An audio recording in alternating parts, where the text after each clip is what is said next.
जितने भी गरीबों के घर टूटे हैं उनको एक एक हाथ की जमीन दे दी जाए।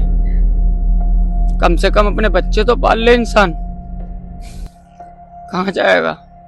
किराए पे धक्के कहाँ तक खाएगा ये बताइए मुझे। कुछ हमारे लिए आप मदद करने आए, बहुत अच्छा लगता है जब आप लोग आते हैं। हमारी जो कॉपी है, बुक है स्कूल की, वो सारी दबी हुई है। अब हम निकाल नहीं सकते। पेंसिल सब दब गई थी। पेंसिल दब गई तुम्हारी? सारी मांग। हम अपने देश के अंदर इतने बेगाने हैं कि टूटे हुए पत्थर पे बैठे हैं। रात को यहीं से? हाँ जी, आग जला के यहाँ पे हम बैठे रहते, बच्चे सो जाते। एक तरफ राम मंदिर की प्राण प्रतिष्ठा के लिए मोदी जी का जमीन पर सोना देश भर में चर्चा का विषय बना, लेकिन राजधानी दिल्ली में बुलडोजर की कार्रवाई से बेघर हुए लोग इस कड़ाके की ठंड में खुले आसमान के नीचे हर दिन सोने को मजबूर हैं, जिसकी चर्चा कहीं नहीं है। रामलला को तो घर मिल गया है, लेकिन यहाँ रह रहे लोगों के सालों की मेहनत की कमाई से बनाए गए घरों को बुलडोजर से रौंद दिया गया है। ऐसे में अब ये लोग अपने ही टूटे हुए घरों के मलबे पर जिंदगी काटने को मजबूर हैं।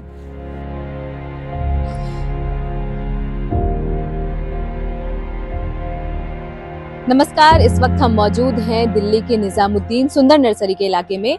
यहाँ पिछले 21 नवंबर 2023 को 500 से भी ज्यादा घरों को ढा दिया गया।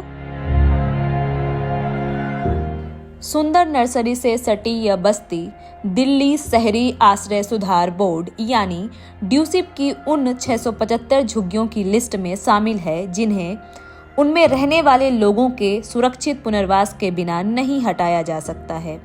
लेकिन भूमि और विकास कार्यालय LNDO ने प्रोटोकॉल का उल्लंघन करते हुए लोगों के घरों को उजाड़ दिया। यहाँ रहने वाले लोगों का कहना है कि वे यहाँ सालों से रह रहे हैं और उनके सभी डॉक्यूमेंट्स इसी पते पर हैं। उनके बच्चों के स्कूल में एडमिशन से लेकर वाहनों के रजिस्ट्रेशन तक तमाम जरूरी दस्तावेजों में यही पता दर्ज है।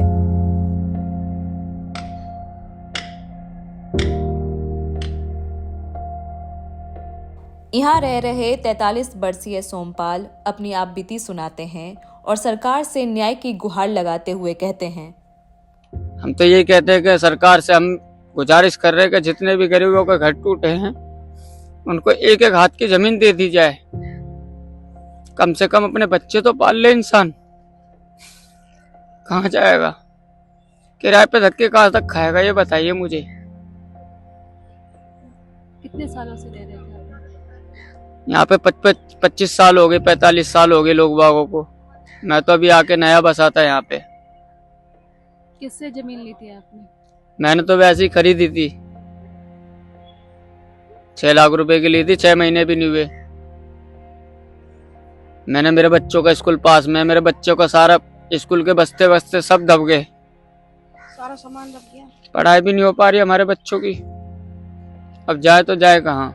स्कूल वाले कह रहे नाम काट दिया तो हमारे बच्चे का, बाहर बिठा रखा मेरे बच्चे को। तो सरकार क्या कर रही है इसमें? आंख बंद करके बैठी हुई है सरकार। सरकार को ये देखना चाहिए कि वोट मांगने तो आ जाते हैं,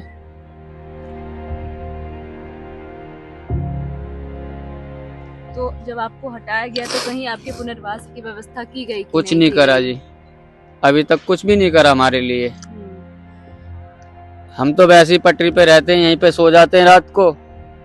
अभी मेरा बच्चा स्कूल गया हुआ है, अब यहीं पे कंबल बिछाएंगे, यहीं पे सोएंगे। क्या करें? हमारे पास किराए तक के पैसे नहीं है। हम किराए पे मकान ले सकें, कहाँ से देंगे मकान मालिक को हम किराया?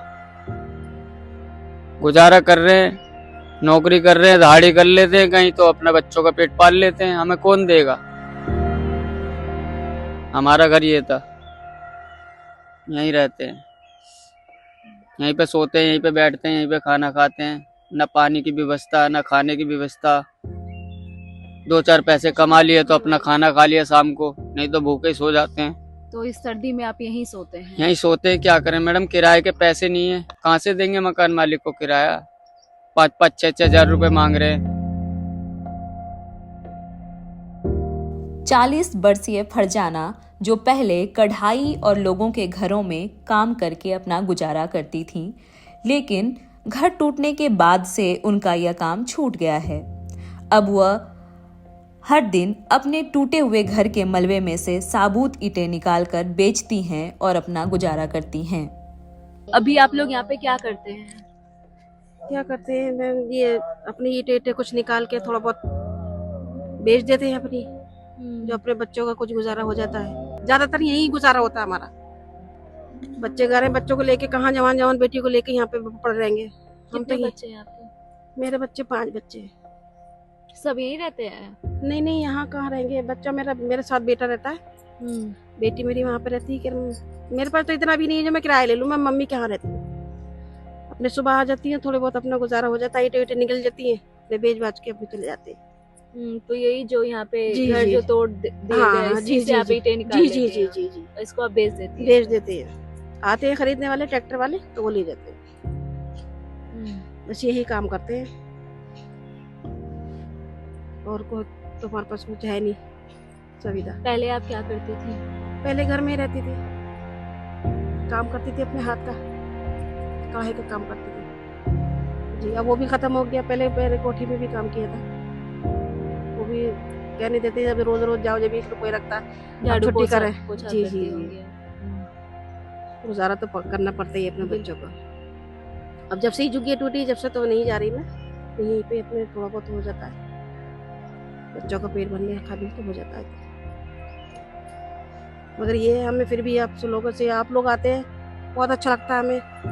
कुछ हमारे लिए आप मदद करने आए, बहुत अच्छा लगता है जब आप लोग आते हैं।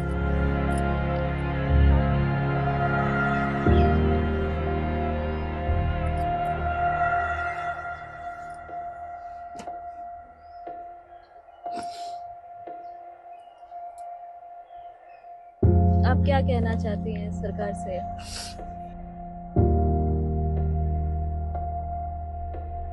बस हम सरकार से ये चाहते हैं कि यहीं हमें दिया जाए कुछ, थोड़ा बहुत, ज्यादा नहीं, 20-20 गज दे दो, 12-12 गज दे दो, अपने अपने बच्चों को लेके अपने मना के अपने रहने लगे।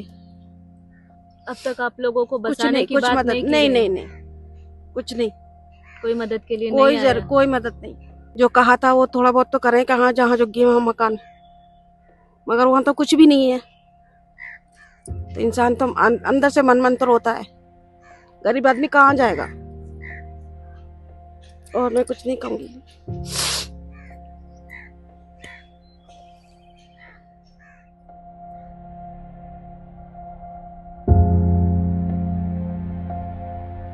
ऐसे सरकार कहते हैं लड़कियां पढ़ाओ, लड़कियां बचाओ। सरकार क्या कर रहे? कुछ भी नहीं कर रहे। लड़कियां कहाँ से पढ़ेंगे जब कुछ हमारे पास सर पे जो ही नहीं है। घर कहाँ से बचाएंगे? आज आप लोग माहौल देखो क्या हो रहा है। लड़कियों को अकेले नहीं छोड़ सकते, हमें इतना दिक्कत हो रही है। आज 2 महीने 3 महीने हो गए, कुछ भी ना करे यहाँ पे। तो हमें जब तक हमें कुछ नहीं मिलेगा, हम यहीं पड़े रहेंगे बच्चे लेके। आपको कोई मदद के लिए नहीं आया? कोई नहीं आया मदद के लिए मैडम, कोई भी नहीं आया। न्यूज वाले आते हैं, सुन सुन के हमें कोई इंसाफ ही नहीं मिल रहे। हमारे लड़कियां पढ़ाई है, बच्चे ये पढ़ा जा रहे हैं, ये छोटे छोटे बच्चे पैदल पैदल जाते पैदल आते। जब कुछ है ही नहीं सुविधा, कहाँ से क्या करेंगे? बसों में आएंगे, धक्के इतने खाना पड़ता है, बसों में भीड़ इतनी। आजकल माहौल ऐसे खराब है, बच्चों अकेले भी नहीं छोड़ सकते।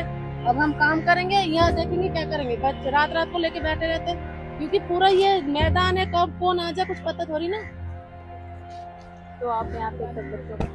हाँ जी, अभी बच्चे यहीं पे, मैं अभी आपके सामने आई हूँ, बच्चे यहीं हैं, अब यहीं रहेंगे। खाना को वहाँ से लेके आ जाते कोठी से, वही बच्चे को खिलाते। रात को यहीं से? हाँ जी, 8 जला के यहाँ पे हम बैठे रहते, बच्चे सो जाते। ये रखा कपड़े धो धो के हम यहीं पे सुखाते।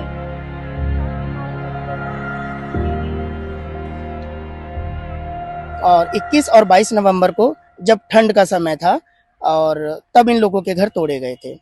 और यहाँ पे लोगों के पास सभी प्रकार के दस्तावेज थे, राशन कार्ड, पहचान पत्र, आधार कार्ड, वोटर पैन कार्ड, सभी प्रकार के डॉक्यूमेंट्स थे। बट उसके बावजूद भी यहाँ पे लोगों तकरीबन 40 साल तक के पुराने दस्तावेज थे, उसके बावजूद भी ये सरकार ने लोगों का घर तोड़ा। और यह जो बस्ती है यह ड्यूसुप की लिस्ट में आती है, ये नोटिफाइड बस्ती है। उसके बाद भी इस बस्ती को तोड़ा गया है विदाउट कंपनसेशन, विदाउट किसी प्रकार का मुआवजा दिए हुए। सरकार ने इनकी बस्ती तोड़ी है और जब से ये लोग यहीं पे हैं और यहाँ पे तकरीबन अभी भी आप देख सकते हैं 25 से 30 परिवार हैं जो यहाँ पे खुले में रह रहे हैं और यहाँ पर किसी भी प्रकार की इनके पास अब सुविधा नहीं है। महिलाएं हैं वो खुले में रह रही हैं, उनकी बच्चियां हैं ठंड में, ये सब लोग खुले में रह रहे हैं। यहाँ पे ना तो इनको अब पानी है ना खाना है, किसी भी प्रकार की कोई सुविधा नहीं है। हम ये बोलते हैं आखिरकार एक हम इंसान हैं जीते जागते, हम लोगों को खाना भी चाहिए होता है, हम लोगों को पानी भी चाहिए होता है, हम लोगों को रहने के लिए ठिकाना भी चाहिए होता है। एक चिड़िया होती है ना छोटी सी, उसका भी घोंसला टूट जाए तो कितना मन दुखी है। अभी इस टाइम हमारा कितना मन खराब है, हमारे मन को कोई पूछने वाला भी कोई खड़ा होया, कोई नेता नहीं आया, कोई सरकार नहीं आई, कोई हम लोगों को देखने के लिए कोई आता है तो बताइए आप। और जो मैं गलत कह रही हूँ, इतने सारे घर टूटे हैं, कोई खैर खबर लेने के लिए कोई नहीं आया। अभी मैं कॉलेज कर रही हूँ BA फर्स्ट ईयर प्रोग्राम, पर अभी मैंने ड्रॉप आउट कर रखा है इसको, क्योंकि इस सिलसिले में तो कोई पढ़ नहीं सकता है, मेरे एग्ज़ाम भी है, अभी ड्रॉप आउट सब कुछ कर रखा है। इस चीज़ को लेकर तो कुछ भी नहीं हो पाएगा। खुद का घर था एकदम, एक सब कुछ इसमें लगाया था, सब कुछ उजड़ गया, अब तो हम कहीं के भी नहीं रहेंगे। यहाँ रह रहे लोगों को उम्मीद है कि उन्हें रहने के लिए जगह दी जाएगी और कहीं बसाया जाएगा, और वो इसके लिए कानूनी लड़ाई भी लड़ रहे हैं, लेकिन यह उन्हें कब मिलेगा इसका कोई पता नहीं है। सुंदर नर्सरी, निजामुद्दीन से सौम्या राज की रिपोर्ट।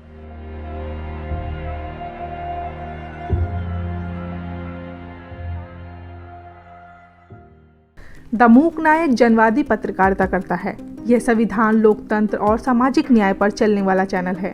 अगर आप भी चाहते हैं दमूक नायक हमेशा हाशिए पर खड़े लोगों की आवाज़ बुलंद करता रहे, बेजुबानों की पीड़ा दिखाता रहे, तो सपोर्ट कीजिए। सपोर्ट करने वाला लिंक आपको स्क्रीन पर दिखाई दे रहा होगा, साथ ही डिस्क्रिप्शन में जाकर भी आपको ये लिंक मिलेगा, जहाँ पर जाकर आप हमें सपोर्ट कर सकते हैं और हमारे काम को आगे बढ़ा सकते हैं।